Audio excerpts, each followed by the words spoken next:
Hello and welcome to the Dash podcast, episode 131. I'm Mark Mason and I'm joined by my fellow co-host and amigo, Joel Valenzuela. Happy Friday, Joel. Happy Friday, you too. It's a fantastic day. Excellent. Sort of. Yeah, kind of. I mean, for those that haven't been to CoinMarketCap, they might be in for a bit of a shock, but I'm sure we'll get to that at some point in the episode today. And joining us in today's episode is Heidi Chakos, who also known as Blockchain Chick, Crypto Tips, many aliases. So should we just call you Heidi? Heidi works, for sure. I've done well branding myself clearly in this space. So yeah, well, thank you for coming on the podcast. Yeah, thanks for having me. This feels like it's been a long time coming. It has been. Yes, you have that right. Excellent. Well, should we just talk about the price first, because it still is a bit of a shock. And for those that have been living under a rock, Heidi has her own YouTube channel called Crypto Tips.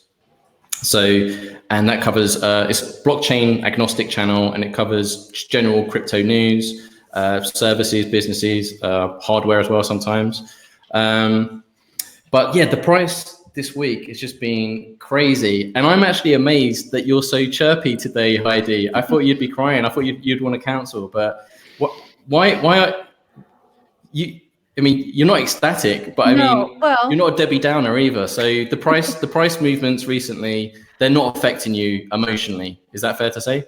That is fair to say. I mean, I've had a lot going on this week, just outside of my life in crypto. So maybe that's helped keep me a little bit distracted on that end. But yeah, I mean, unless everything is really on fire, I don't find it affects me. You know, I'm not necessarily losing sleep when everything goes on sale. So yeah, I'm doing okay. Excellent. And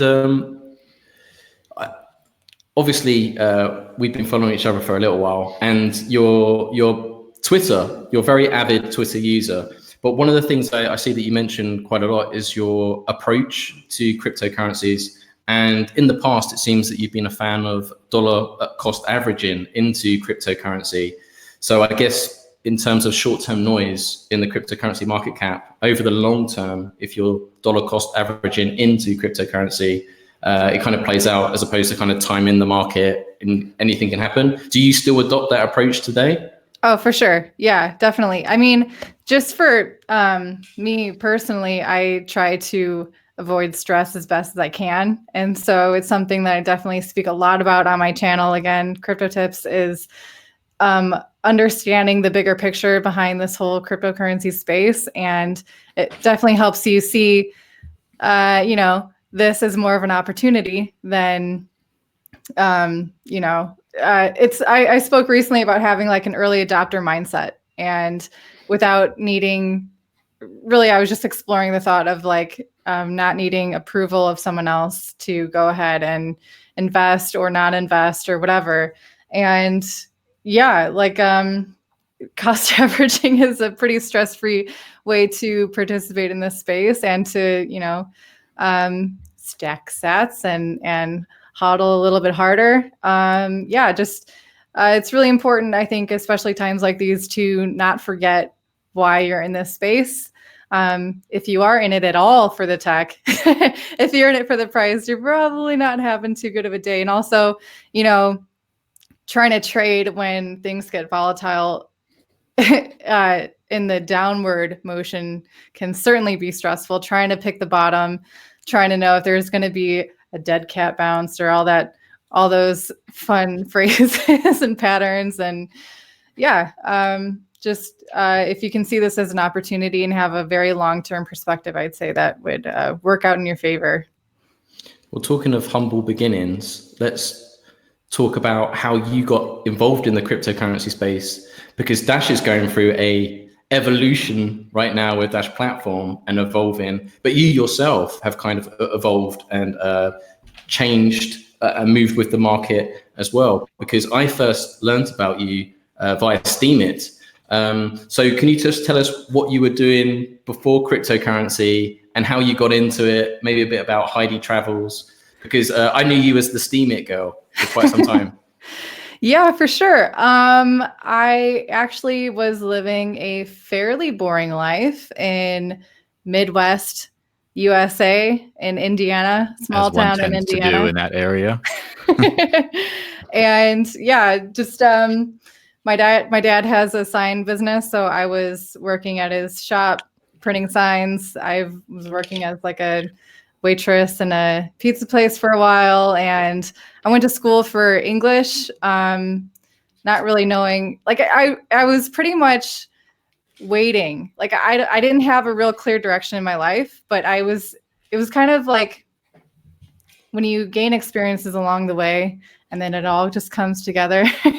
That's kind of what happened to me. I remember I was definitely getting tired of like not having any real inspiration in my life. And so I was exploring ways to earn money online. So I started a blog about like natural beauty, good, healthy recipes and things like this. And so I was definitely getting more and more exposure to this concept of working remotely. I've always been interested in traveling. That was been like a huge shift in my life. But so anyway, speaking of go a little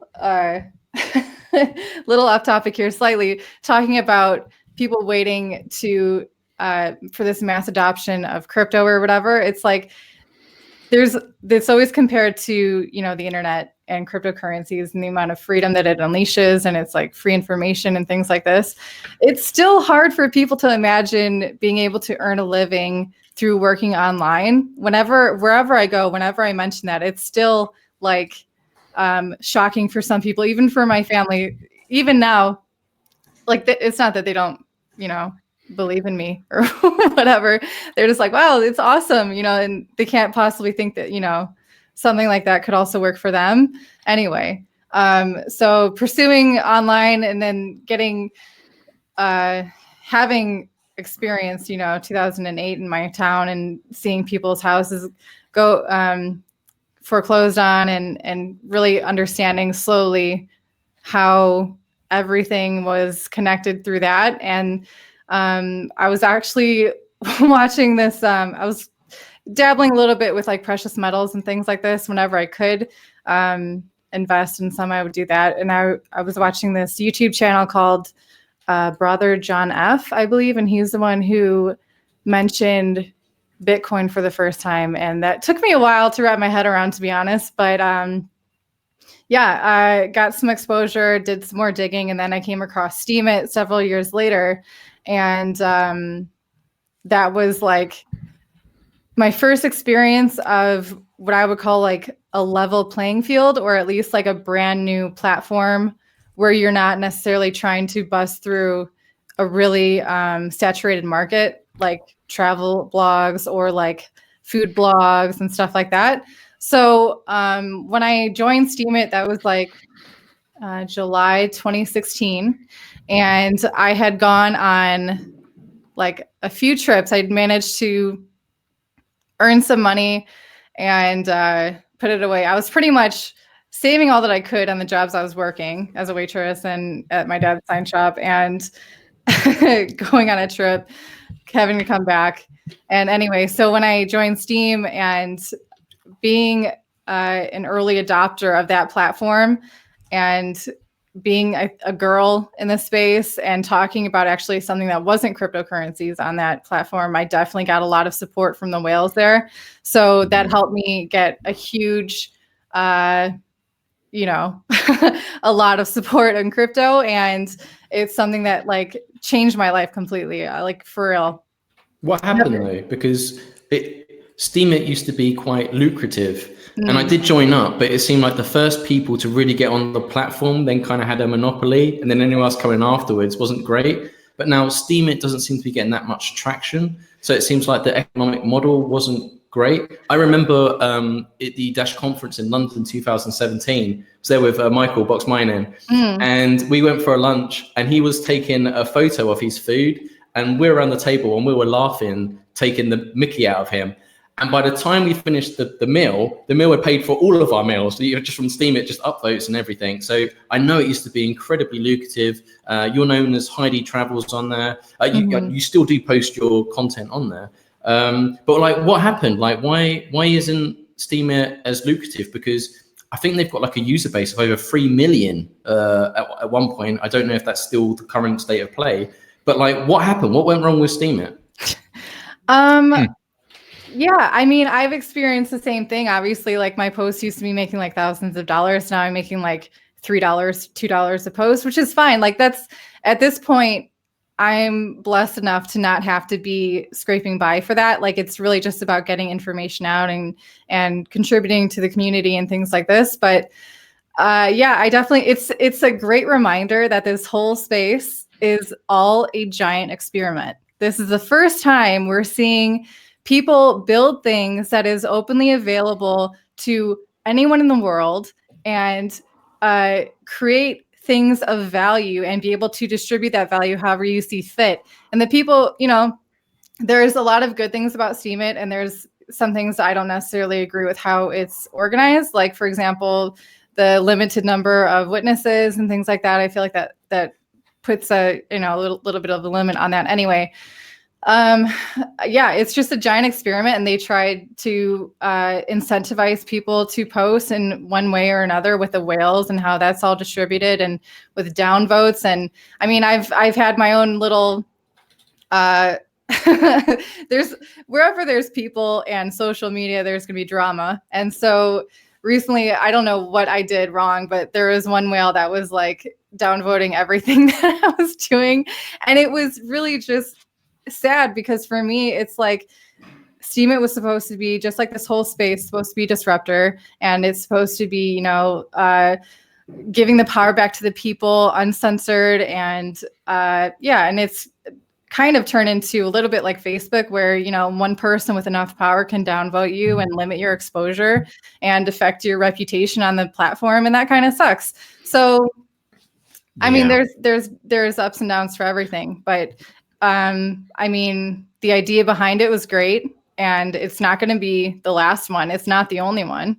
And we'll see how it changes in the future. But they're working through it. It's all giant experiment. That's like a great reminder for any project in this cryptocurrency space, is that this is brand new and we're all still trying to figure it out. And, you know, it's still very, very new. So, yeah. And life is a giant experiment as far as things that we even think are very well established. And so it's not just, oh, it's this one was an experiment, but the next one won't be. No, the next one will be as well.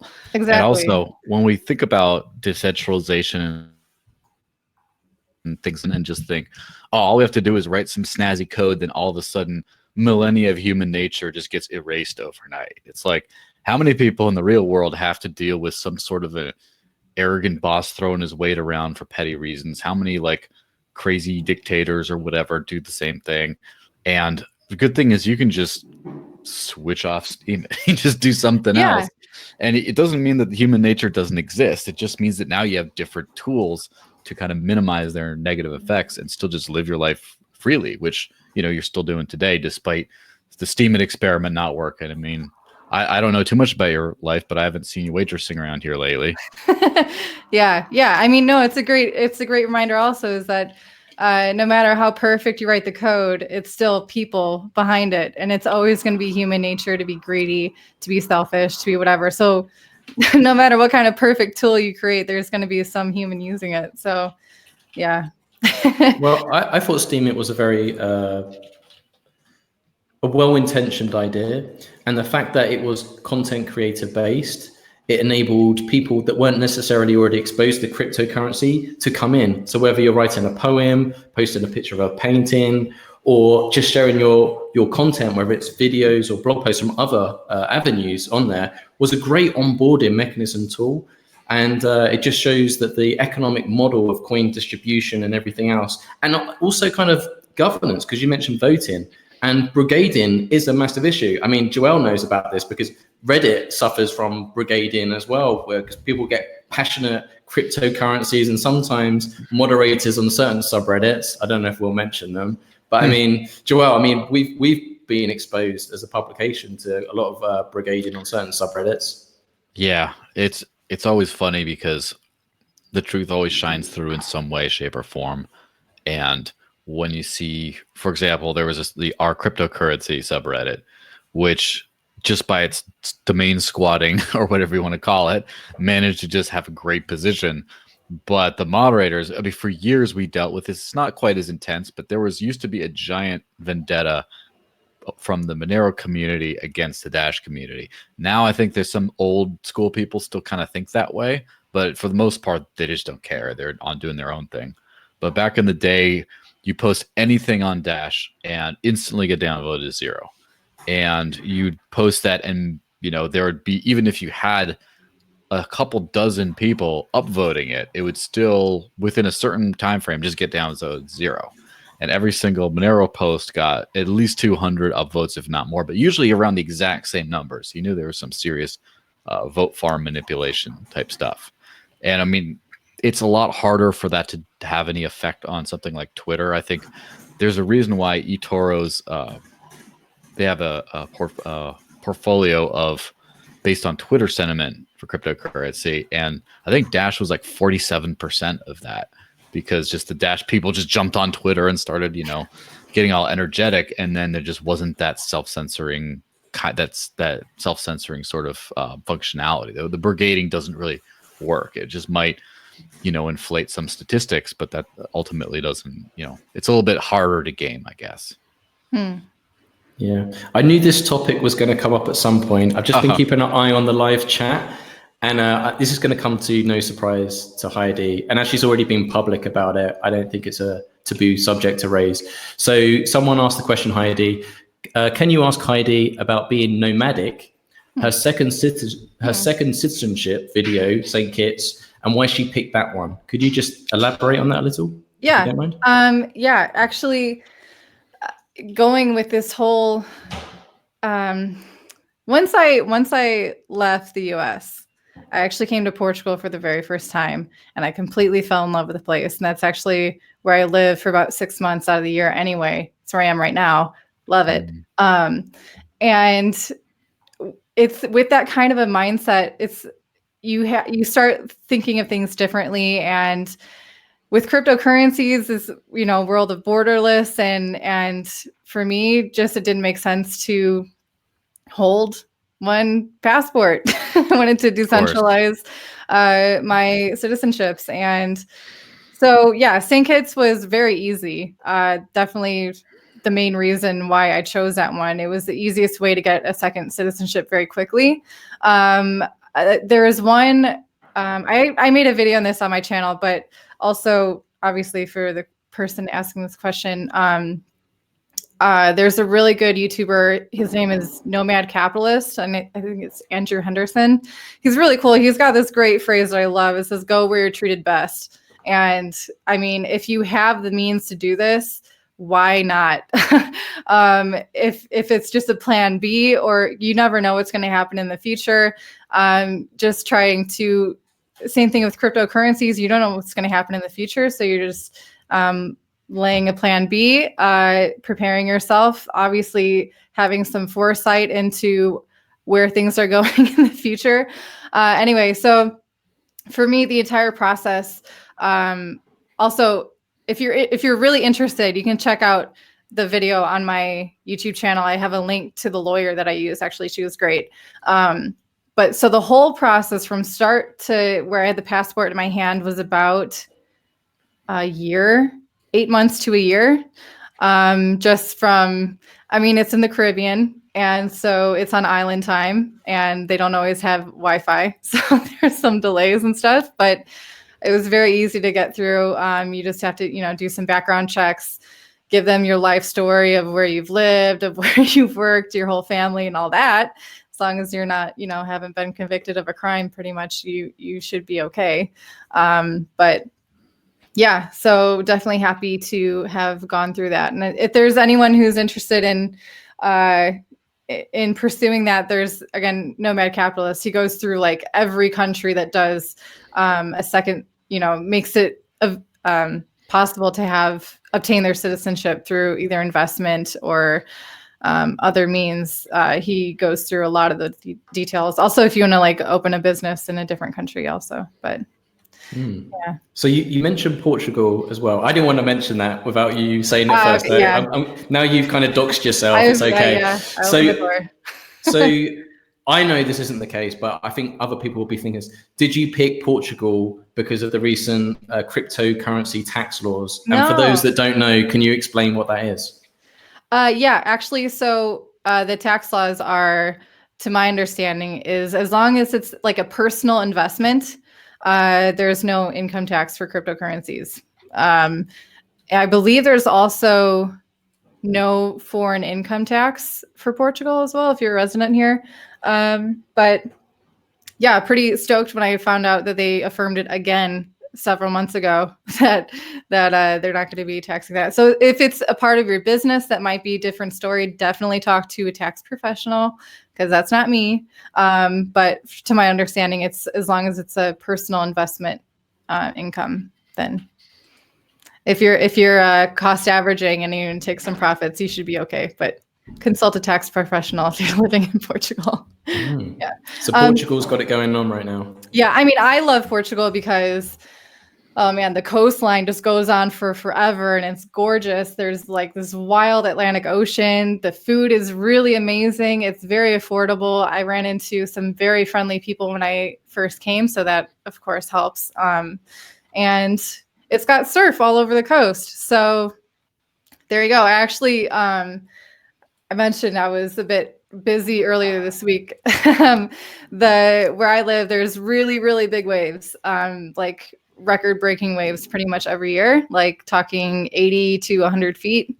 We haven't seen 100 feet in about 3 years. But anyway, I do the safety for a big wave tow team here. So like I'm on the cliff on the radio telling them, mapping out where the waves are and helping them with the rescue situation and things like that. So we had like 2 really decent days in a row.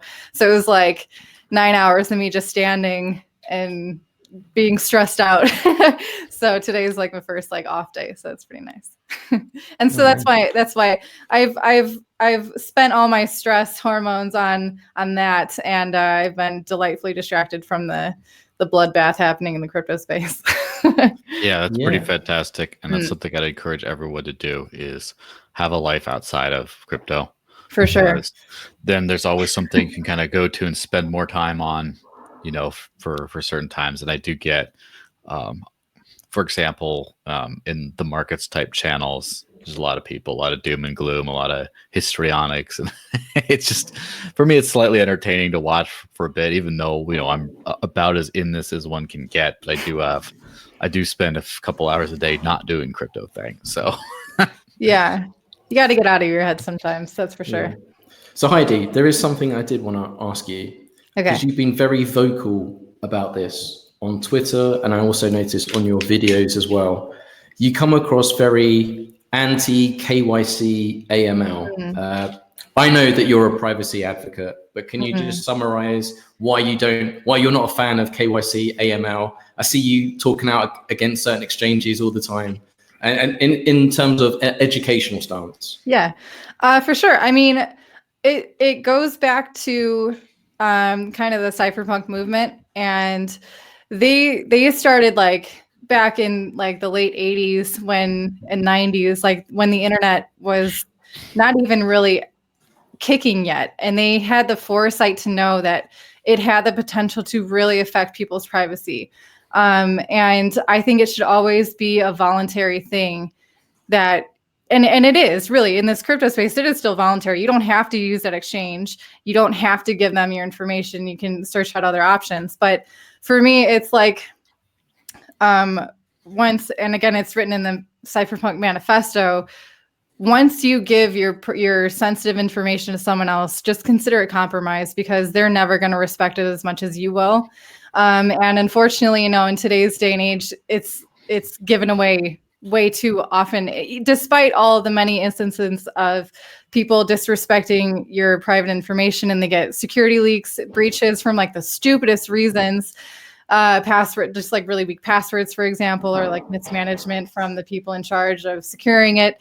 But for me, with actually something I definitely want to explore now is like these companies that exchanges are hiring to deal with their KYC information. And if you, for example, I know you mentioned on my video or one of my videos for Crypto Bridge. If you look at the company who is, the name is escaping me now, but if you look at the company who's managing that information, they have a disclaimer saying like pretty much, we can't guarantee that we're securing this information. So it's like, I don't know, there, and it's a lot to do with like, why do you need my information? You know, I mean, I understand there's before we get to like anarchy here and like anti-government and all that, I'm not going to go down there, but yeah, it's there's always like a little bit of a fear tactic going on with that. But like, so what do you recommend people do? Because I know you spoke about decentralized exchanges and that is the path forward, but at the same time, it's not there yet. And all the major exchanges have applied that. Even other services like Shapeshift as well, they've had to adopt it. They were forced into it. Local Bitcoins as well have been forced into it. So when it comes to friends and family and acquiring cryptocurrencies, what would you just recommend? Like, what do you advise to your friends and family? Because it almost seems like people now don't have a choice. Depending on your location, you could perhaps use an ATM, but now even some places with ATMs, you have to do KYC, AML after you get after a certain threshold. So what do you use? What would you recommend people do? Well, there is, to my knowledge, it is still working. BISC is a really cool decentralized exchange that works with fiat on-ramps. You can do peer-to-peer money transfers that way without any, and it's not even like a website. It's like a proper decentralized exchange where you download it. It's the application on your own computer. But otherwise, like for example, there's always way to earn cryptocurrency without having to purchase it. For example, that's how, I mean, there is certainly an advantage in my position having gone through Steam, being an early adopter in that way, but like pursue brand new social media platforms. They're popping up all the time. And yeah, just get on there, post some things, try, to work the social media aspect of it. You can offer to accept cryptocurrency for your own services. Say if you're like a hairstylist or do a landscape work or something, like there's always ways around that. But yeah, unfortunately, cash is like, until cash is completely made illegal, yeah, you can always meet up and buy it with cash. Yeah, So that's for sure. How risk averse are you? Because you've done a stellar job building up your channel content over the years, and I know it takes a lot of time and commitment to do that. But a lot of other YouTuber personalities and influencers, especially past the 2017 highs, we then saw the ICO bubble and craze. And I didn't really see you shilling or pushing a lot of tokens. So like, you don't seem to be, open to risk, so to speak. So, and I don't know if that's because of your experience with Steemit, or your belief in certain projects, but can you just talk about what your fundamental core beliefs are? You don't have to reveal your portfolio, although that would be very interesting if you would like to share that. But I mean, do you disclose to people like what coins you're holding? And is that important for you to be transparent with your followers, what you're doing? Do you feel responsible in that sense? Yeah, I mean, full disclosure, like I've made videos about ICOs before, and like in 2017, because I wasn't like shilling them, like telling people to buy them, but I was talking about them because it was inspiring, it was exciting, everything is all new, all these possibilities. But yeah, and then I had to learn some lessons as well. It was like taking a step back, getting back to the fundamentals, understanding what's really important, and seeing what plays out.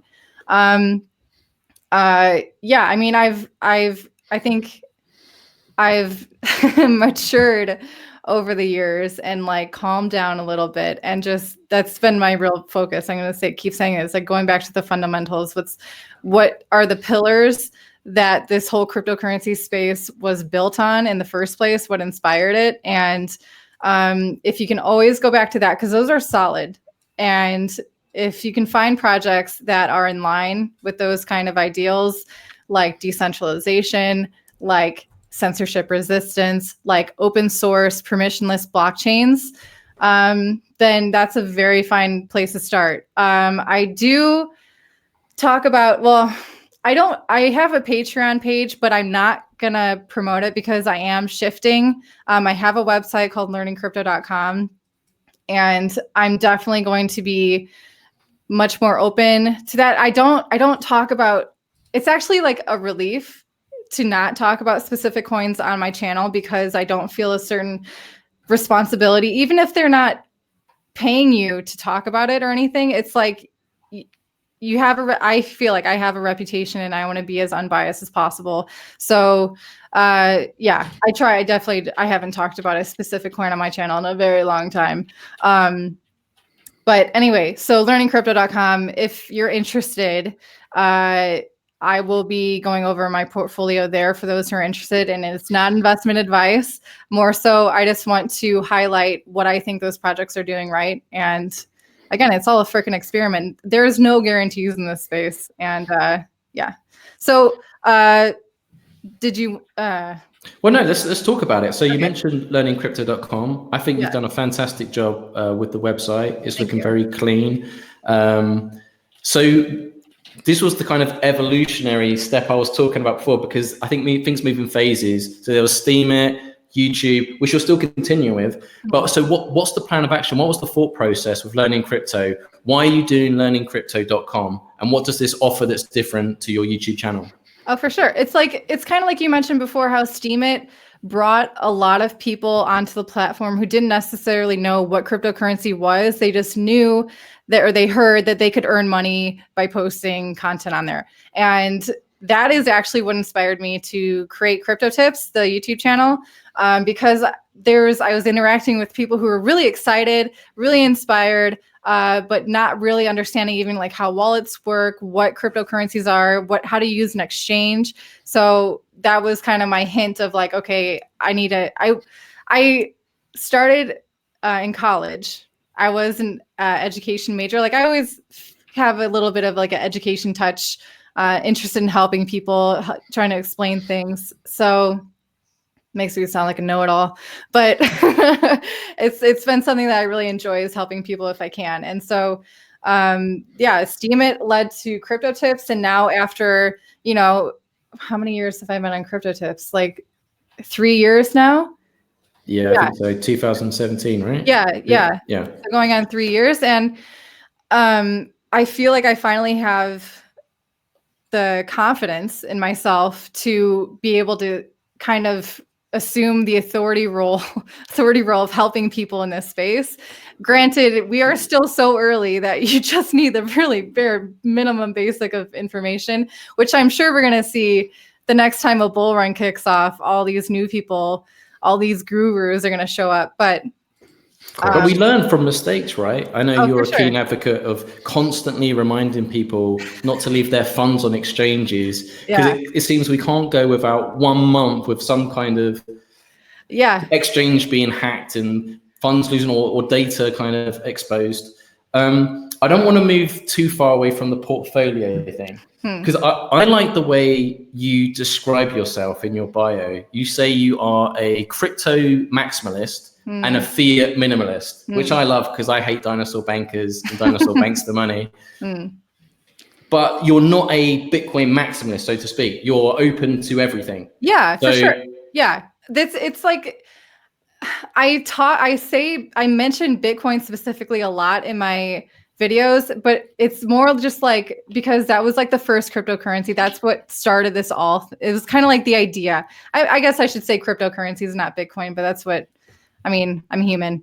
Okay, so that's what I say. But I would never label myself as a Bitcoin maximalist, because this space was built on the concept of open source. And I really am not a fan of like tribalism and maximalism in this space, because that's such a shame that you can get so distracted by the competition instead of being able to collaborate and work from and learn from each other. And I think that's, something that will probably need to be a constant reminder for a lot of people in this space. But I I'm not a Bitcoin maximalist. I'm so happy that there are other cryptocurrencies that exist, because competition is good for some things and bad for others, and it keeps things in check. But I don't think there's going to be one coin to rule them all. I hope not, because that would be a sad world. I think it's a free space. We're free to move from whatever coin we want, support whatever coin we want, talk about whatever coin we want, and that's the kind of crypto space I want to live in.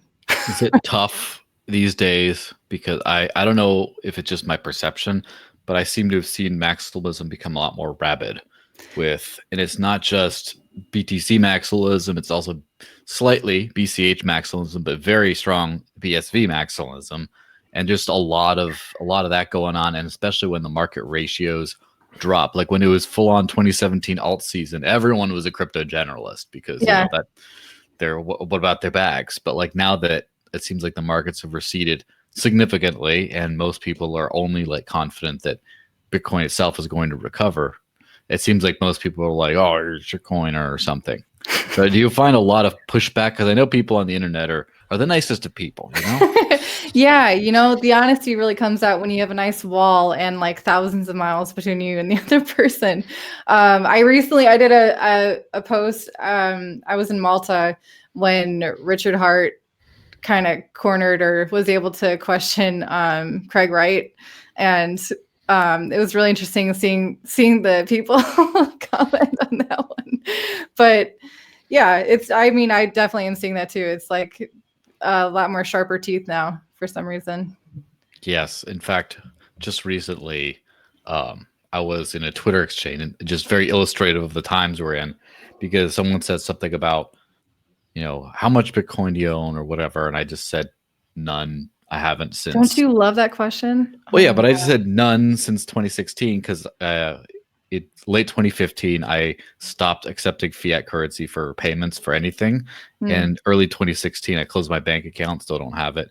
So I was living all on Bitcoin, and then the blocks filled up and I couldn't buy stuff, and the fees were eating up my already razor thin life margins, and I had to switch to something, and that's what took me to Dash. And that's a well-known story, but I just said no, none since then. And then someone got angry at me and started like yelling at me for being a propagandist and stuff. Like for my life story is a propagandist, you're a dishonest propagandist. And this person was a former Dash fan from back in 2017 or 2016 or so, who just slowly became a Bitcoin maximalist and now just is like blinders and stuff. And it's just a very odd sort of set of circumstances where now I don't own my life story anymore. Don't have the right to say it. It's like, you shut up because all hail Bitcoin. You should have some, you stupid propagandist or whatever. It's kind of it's a very like if you take like a step back and start looking at it, it's like, wow, what is this even? It's not like uncensorable money. It's not freedom from financial slavery. It's not right to privacy. This is something entirely different these days. Yeah, everyone likes a team though. So yeah, the problem is, teams are always wrong. Like you can have a mostly right team, you can participate in a community, but there's always something when you're involved in a group or a set of ideas, there's always something you can disagree on. And if you don't agree, you become a little bit of a traitor. It's a natural human instinct that I think got us past the Stone Age to actually stick with your tribe to survive. But now it might be a little bit outdated. Yeah. And it's not healthy to be in an echo chamber either. It's like you don't get a whole lot of inspiration that way typically. You hear that, Mark? So you're saying there's something wrong with echo. What if I was like stay Bitcoiny? Would people have a problem then? I think not. Or stay Dashy and Digibitey. So just like two of them. That actually brings up a good point. So would it be fair to say, Heidi, that you're a lot more conservative in your approach now, as we spoke about ICOs, tokens, everything else, especially in the times that we're in right now? And I would like to talk about Dash a little bit, hence Stay Dashy and the Dash podcast. But firstly, I think a lot of people want to know, are you selling your Dash for Bitcoin or are you holding on to Dash? No, yeah, I'm holding it all. Yeah, you're holding on to Dash. Yeah. And I would just like your honest feedback and thoughts. I know we've discussed this in private before working together and all this stuff, but Dash has always had a bit of a problem with, we've been innovating and creating pioneering technology in the space, but we haven't always had the media coverage that I felt that we deserved. And that's why dashnews.org actually came around as a platform, because we felt the need to get the news out there. Do you think, since you've been doing the Dash News recap videos, that you've been exposed to more information and insight about Dash now? Because you wouldn't see that, I don't think, from other publications. So I don't know. I'm curious to know what your thoughts are. Yeah, I mean, prior to doing the Dash News recap videos, I think I covered Dash one time, like 2 years ago on my channel, when I was talking about masternode coins, and Dash obviously being one of them. So I was obviously, like, I've been familiar with Dash for a long time.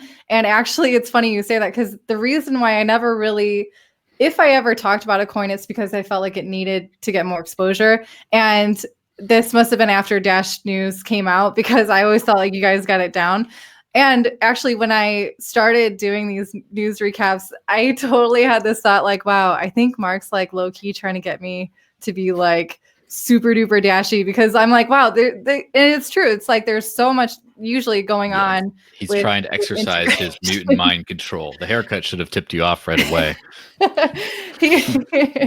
Yeah, but it's true. I mean, maybe I have a foot in the echo chamber or whatever, but it's like there's always something going on with Dash. This might be true with other projects. I hope so. I hope that in general, cryptos are getting exposed to people everywhere. But like, we're talking the long game, and with Dash's community, it's solid, in my opinion, or at least from a somewhat outsider's opinion. I would say Dash has a very strong community, and with all the outreach going on, like I met Felix in Malta. He got that award for the Dash DAO winning, and all that he's doing in Dash Thailand and Vietnam. And like when I first started, it was pretty much very focused on in Venezuela and in kind of South Central America. And now he's going on to like Southeast Asia.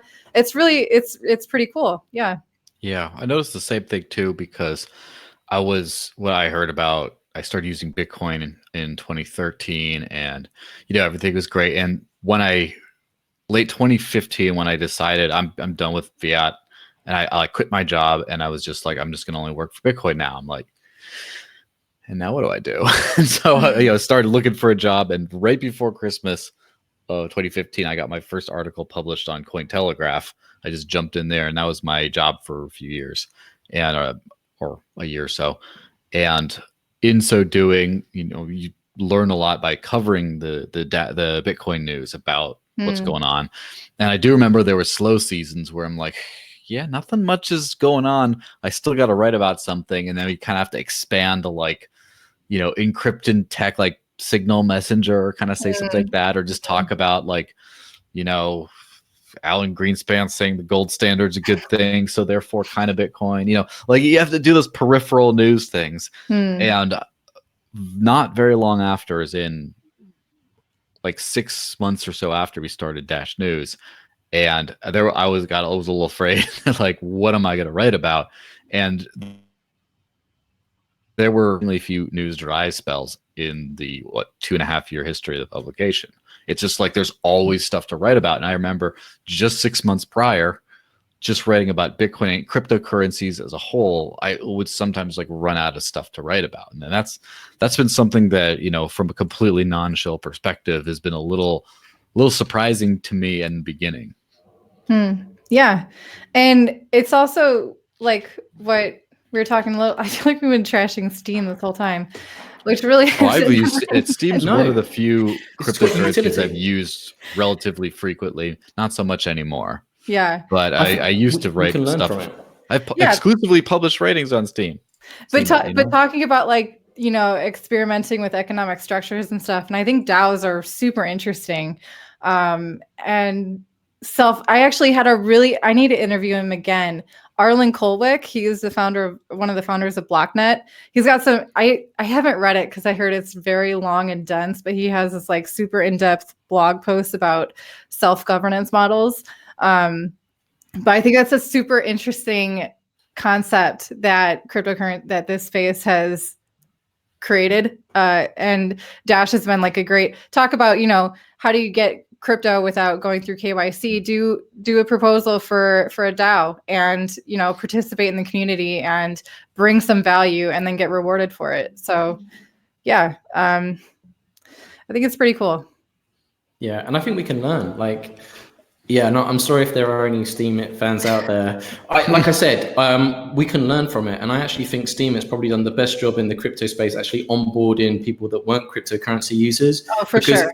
Because it didn't just apply to people with a libertarian and monetary aspect. Some of us came from the precious metals arena, some from the kind of anarchy arena, and just some people just were tech lovers. But at the same time, they kind of open up doors, and it's not easy to onboard 3 million users. So we learned a lot, and for a long time, the platform was working. So it's kind of understanding, I'm not saying that it can't recover because anything is possible, but we can learn from that. And as we're experiencing with YouTube and censorship right now, these social media platforms are so instrumental in forms of communications and how we learn. Because most people aren't watching TV anymore. The kids are watching YouTube or either streaming things. So it's the way forward. And even as yourself, Heidi, you rely heavily on YouTube as one of your main platforms.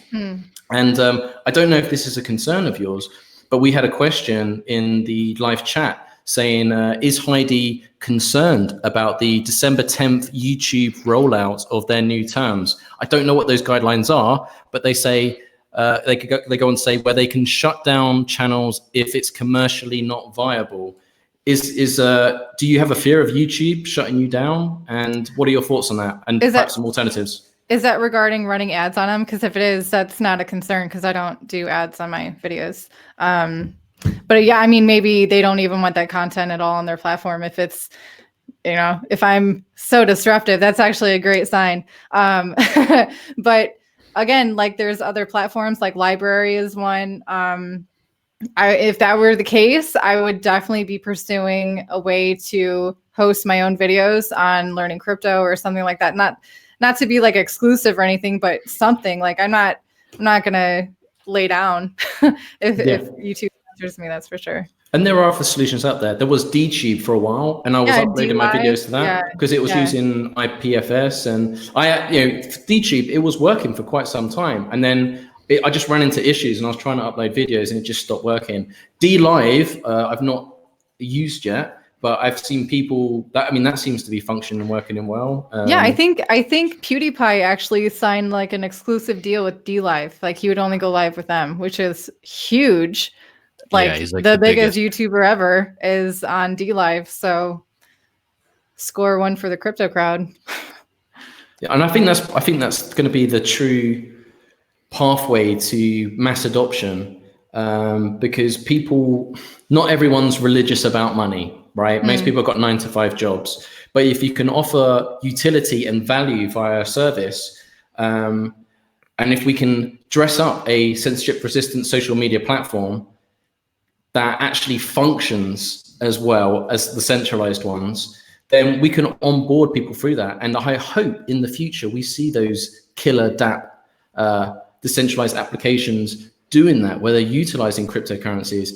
I mean, we just briefly mentioned Brave browser before we went live. Look what Brave's done. I don't own any of the BAT token as well, but I can see solutions like Brave browser in the future working on a blockchain decentralized internet. We're not there yet, but I think that's the way forward.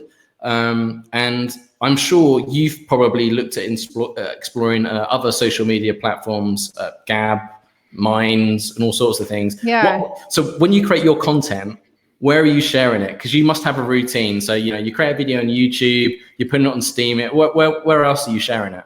Yeah. So I really I could be a lot better about this, but obviously YouTube, Twitter, a lot not a lot. I mean, I should share my videos every time on Twitter. Steam It used to be, but I kind of am cooling it on Steam It for a second, seeing how that works out. I have a new Instagram, Real Crypto Tips, where I should be doing a lot more live stories and things like that. Kind of integrating a lot more of like my life outside of crypto with crypto and stuff like that, and funny memes, of course. Let's see, where else? I have a Minds account, but I haven't posted on that in a while. I'm just embarrassing myself at this point. But really, I do my videos, I edit them, I stick around for the comments, and then I honestly just want to get away from a computer. So I'm not as like all into the social medias as I should be. Maybe that's why my subscriber base is skyrocketing. I mean, let's be honest, it's a little bit of a chore. And just as being like a normie influencer or whatever, just posting to Facebook, Instagram, Twitter alone can like consistently can be annoying, especially if you do like the stories as well, and you do your Snapchat too. And hey, what about TikTok? You doing your little dancing things in front of the mirror, and like how many more things do you have to be on, and how much thought process do you have to do to create uniquely tailored content to each platform? Oh, but then all of a sudden when you become some kind of a cypherpunk crypto person, now you got like 3 times the things that I'm going to post on this, I'm going to post on that one. Before you know it, you're just like, you better have like 8 arms or something. You better like be like Goro or whatever with the 4 arms, just like on a million devices, just posting to everything. And most of them have almost no ROI because no one uses them. And so I understand it can be challenging before a clear contender arises. I mean, it is kind of like a balance, right? And it's all about a quality of life. So I figure I'm going to post on the platforms that are going to reach as many people as I can and participate on the decentralized crypto-focused platforms that I think are solid. And that's kind of where I'm at right now. And in addition to, you know, getting my own website up and going, it's a lot. But I think for me, it's like I feel very inspired and passionate about really reminding people what it's all about, because it can get lost, especially when so many people come in during a bull run because they think they can make money, not knowing really the very bigger picture, more exciting, inspiring thing that there actually could be a part of if they learn more about it. And is that the grand plan with learning crypto.com?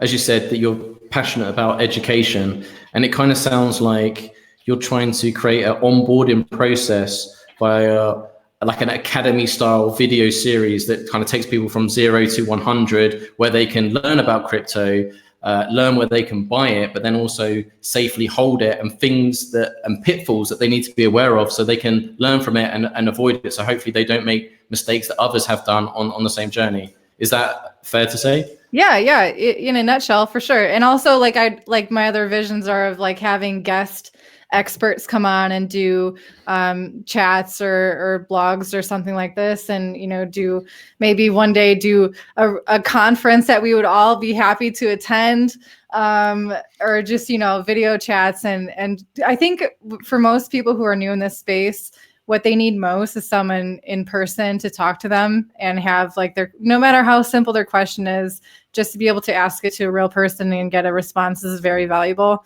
So yeah. Okay, that's what I'd like to provide. We have another question in the live chat. What a username this is? CMDR Skaal Krush. Commander Skaal Krush. Oh, nice guy. How often does Heidi use Fiat? Is she unbanked like Joelle and have to convert to Fiat on the spot? Generally, how practical is crypto to Heidi in her travels? I do still use Fiat. I am not as cool as Joelle, unfortunately. Wow. One day, I mean, one day everyone's going to be on crypto, I think. But unfortunately, especially in Lisbon might be a little bit more friendly, but in Portugal, specifically where I'm at, some places don't even accept credit cards. So it's like, it's a little iffy. And yeah, I mean, for me, I use Fiat, but isn't it difficult for Americans living abroad to set up bank accounts in different countries? Yep, that would be one of the main reasons why I pursued another citizenship, because again, once I started traveling, I just wasn't interested really in living in the US and all that's been happening there. So, yeah, I mean, that's a very, I feel like that's like a whole nother hour segment talking about for Yeah. sure. Well, I mean, let me clarify. When I travel, sometimes I have to acquire some local paper. Although it's not like it's that difficult. So like I was in Madrid a couple weeks ago, and so I travel, and my phone only works in the US. I haven't set up the other SIM card or whatever. But so I land there with no Fiat, no local Fiat. And then I find some shopping mall via Wi-Fi, show up there, sell some Dash, and there you go. It works out. There's another question, and I'm intrigued to know what your answer is on this front. So it's from Foxtrot, loyal Dash community member, pretty passionate on Twitter as well. He says, how often does Heidi spend crypto to buy stuff? Now, are you a hodler or a spendler? Or is it a balancing act for you? Or is it a buy and replace or spend and replace? Generally, yeah, I'd say it's a spend and replace situation. Yeah.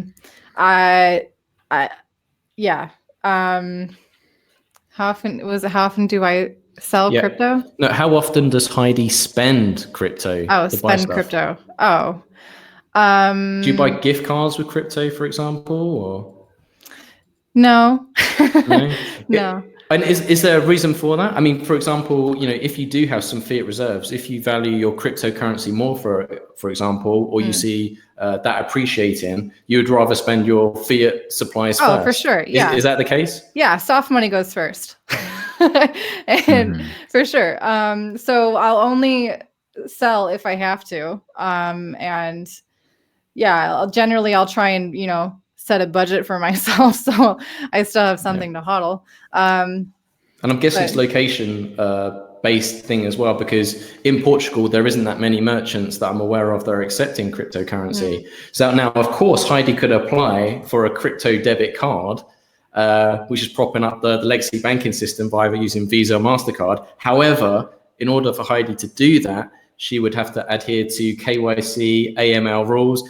And I don't think Heidi is along for that ride.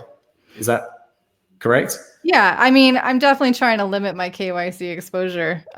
So I have one exchange that I have had to do that, unfortunately, and that's the hard line I've drawn to get that crossover. Yeah.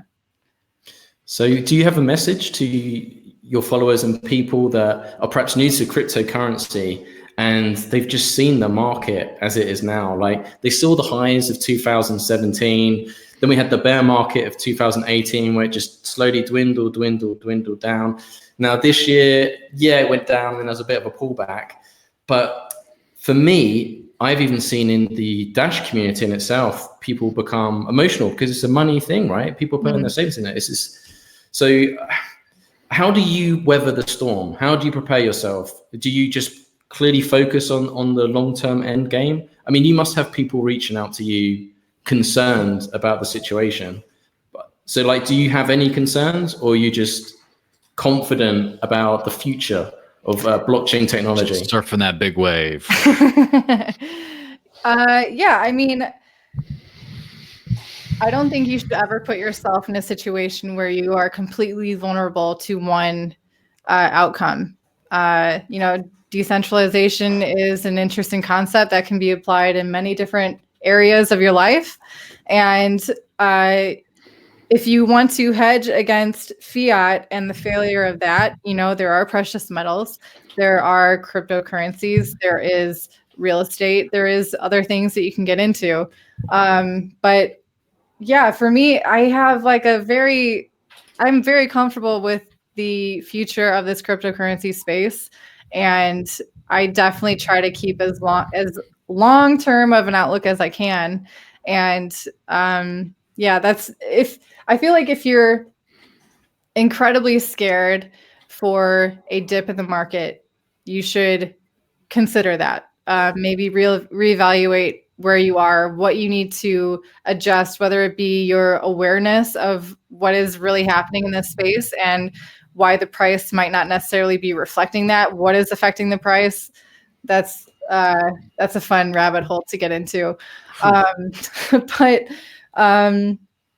well, what do you think is going to wake up the market? I mean, we've had many people from cryptocurrency projects come out in recent weeks saying that even up to 99% of the coin market cap is all based on speculation. And where things are priced in speculation and not necessarily in utility, I don't think we're going to get that mass adoption. And it might take a year, 2 years, or even 5 years until it really goes mainstream.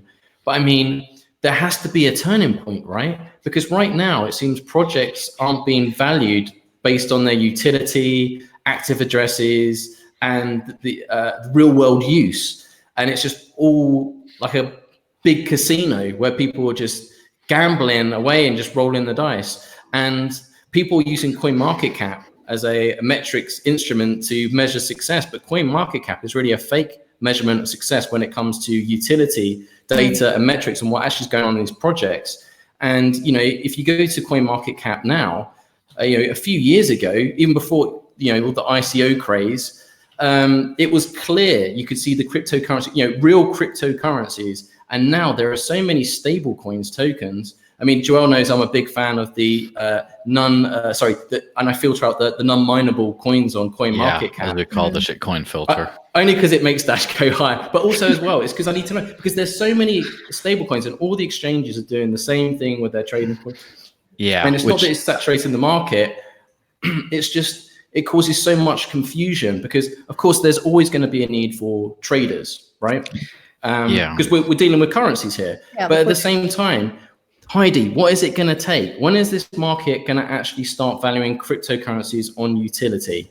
Or is it just going to be this speculative bubble? Because I don't think we can move forward until people see cryptocurrencies and value them in terms of real world use and utility, because the speculation hype isn't going to work. And waiting for validation from institutional money to come in first isn't what blockchain technology was about. It was meant to be for the people. Or have I misunderstood something? Keep on waiting. Yeah, I mean, it's gotta. No. I'm saying your people are waiting for the institutional. They're going to be waiting for a while. But yeah, I mean, it's going to take when people stop valuing or thinking in terms of dollar value instead of, like you're saying, the utility of it. That will be its value, not the actual, representation of in fiat, the ever inflating fiat currencies. So I don't know. I mean, it's like, what is it going to be, like a complete, financial melt or economic meltdown, global recession, and or one government going completely haywire and like annihilating another? Or I don't know. I hope it's not some like doomsday scenario. I'd like to think that people would shift this way on their own, but unfortunately, not everyone can be an early adopter. Not everyone is going to have the foresight for that. So this is just the cross that we have to bear, Mark. Yeah. Are you happy with Bitcoin just being a store of value?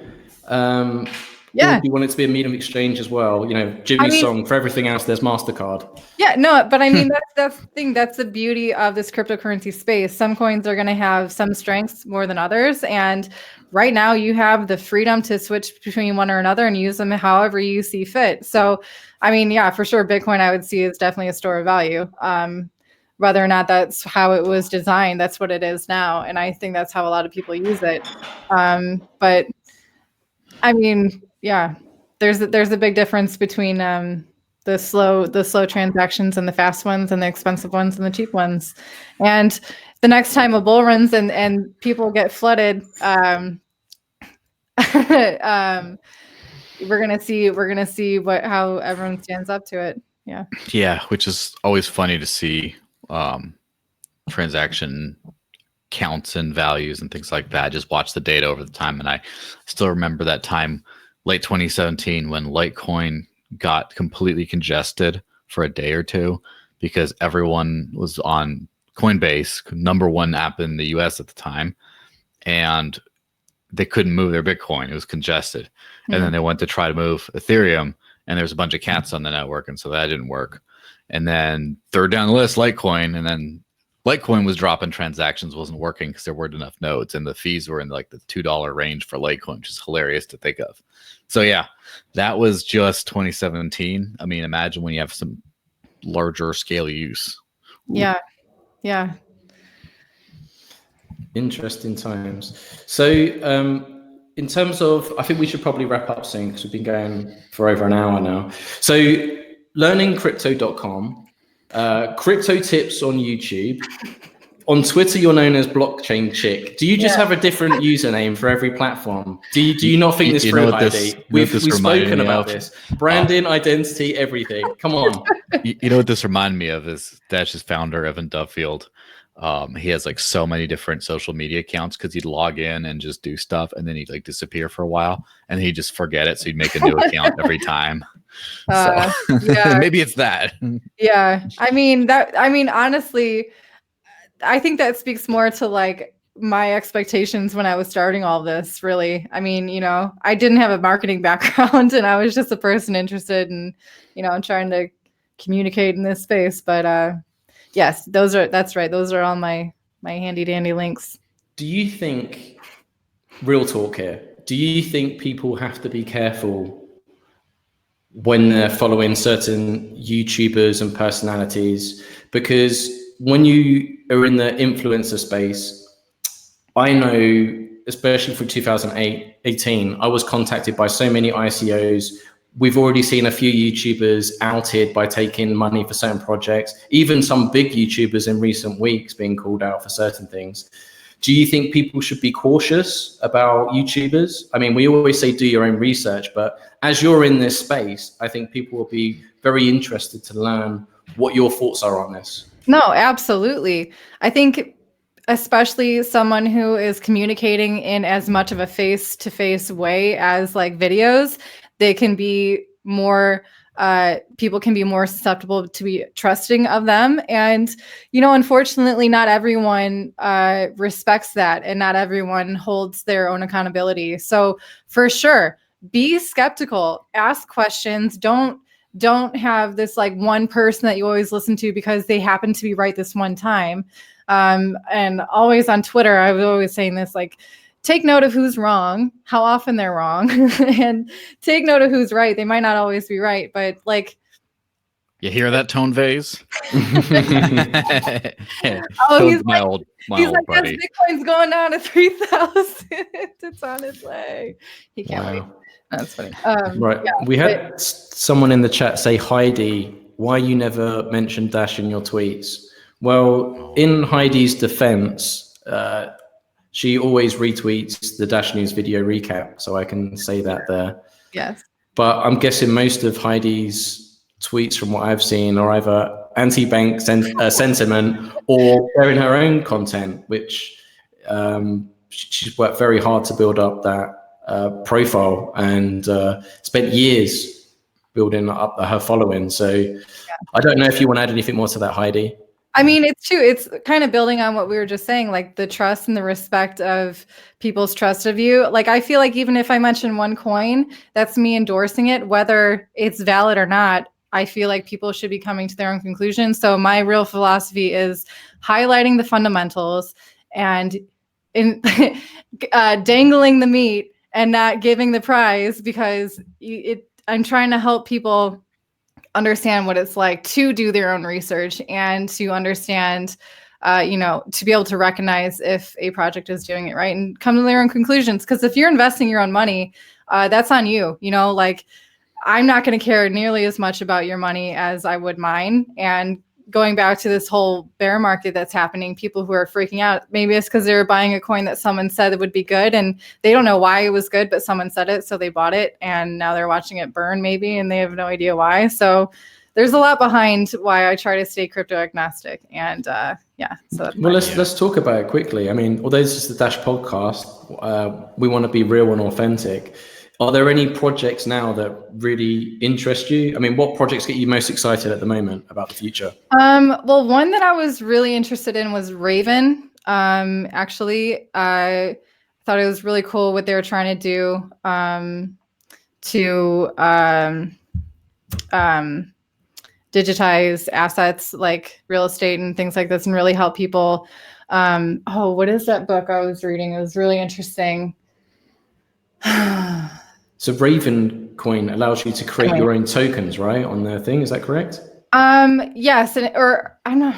Oh, don't quote me on this. I'm not sure if tokens is the right terminology, but they're helping. assets. They're helping to bring people, maybe say from like third world countries, into this system of capital and being able to boost themselves up out of that. And yeah, I thought Raven was pretty interesting. Yeah. What other ones? Oh, Chainlink was interesting. I'm interested in a lot of the masternode ones and coins that help you earn passive income and things like that. Dash, obviously. I mean, I feel like that's a given, but maybe I should say Dash. Naturally. What about privacy, though? I mean, you're a big privacy advocate, so I imagine with privacy cryptocurrencies, that must be a passion of yours as well, right? Oh yeah, for sure. Definitely think it's smart to hold some. Monero and Pivex, and yeah. It's better than Fiat, right? For sure. Yeah. Well, that's the thing. It's the thing that's always kind of gotten me a little. Think the investment angle, because nothing is really tied to its real world value, and there's also a lot of projects that a big part of the technology interests me, but the package doesn't necessarily. And so, for example, like I have that idea with privacy coins. I used to think like, oh, you should have a few.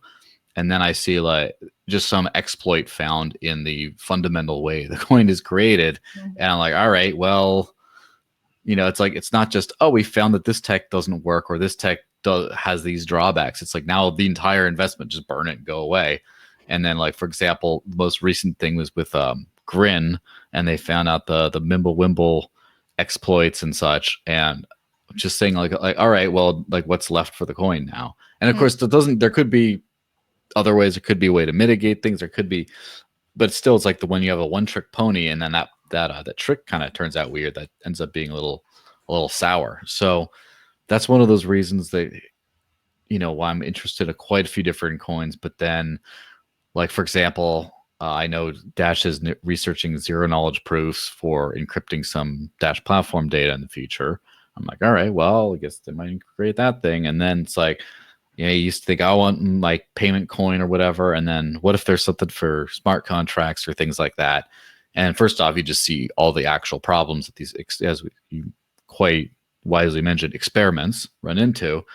And then now Dash is working on a Dash platform about to be out. I'm like, well, it's so hard to be like, I want to hold a basket of these types of things when I'm like, I'm just like, I feel really good about Dash. I don't feel quite as good about a lot of the others. I feel good about, maybe even better than Dash, about some aspects of technology. But it's just like the whole, I don't know. It's a very challenging space, because who knows if something's going to do really well and then something else is just going to take that technology and take it to mass market, and then that specific associated token, like you don't get brownie points for investing in the right technology if the actual token associated with that does not do well. And that's that's why it becomes kind of a challenging prospect. But that's why if it's open source, that's the beauty of it. You can learn from it, and someone else can implement it, and it could be a success. So yeah.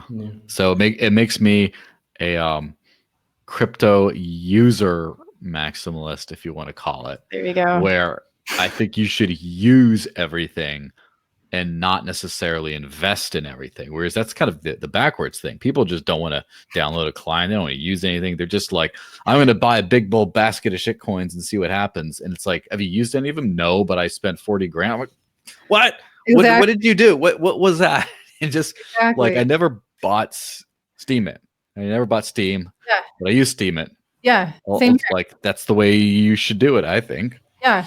And that's another great example of like going through these ICO. Like, I don't think ICOs are going to be, a threat in the future. I think that phase is gone, but there are so many ICOs where like their wallet was just embarrassing, or they didn't even have a wallet. And that's why people had to hold it on exchanges like Cryptopia, because they didn't even have a wallet for you to hold it on.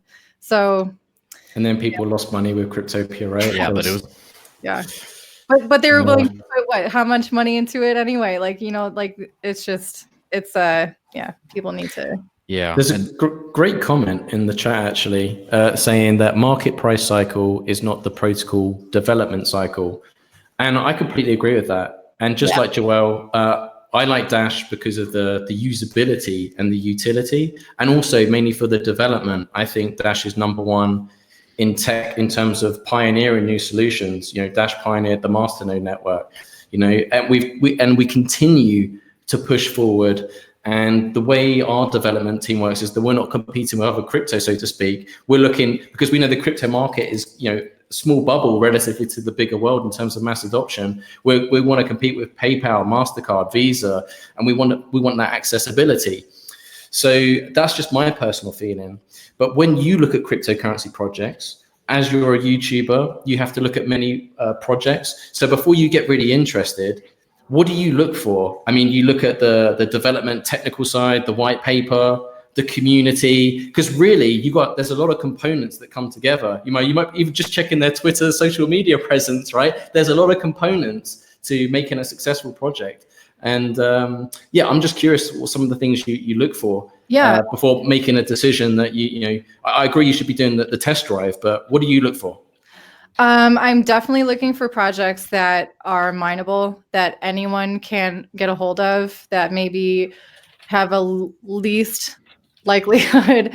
I mean, whales are inevitable in every cryptocurrency, but to mitigate that as best as they can.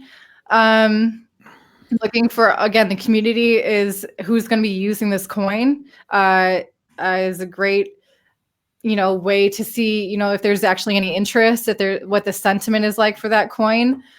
I'm looking for, the usability of the actual wallets, what they're actually building to present. And a lot of it, those are like kind of the starting ground. And then from there, you see how often they progress, meeting their roadmaps. The white paper is, you should read it, but definitely with a grain of salt, because especially if you've read enough, you realize that most of them are like copy and paste and like pretty much the same thing. But yeah, definitely looking at the mineability of the coin, the distribution of the coins. If it was an ICO, definitely kind of iffy on those in any way. And the community, how active the developers are with the community and communicating with the updates and how things are happening, how transparent they are with things. I think that's a pretty good start. Excellent. Right. Well, Joelle, do you think it's that time? Yeah, I think it's getting pretty close. Definitely, for sure. Well, Heidi, I know it's fairly late where you are. I'm very appreciative and grateful for you coming on the podcast. I hope you've enjoyed it. I have. We need to do this again.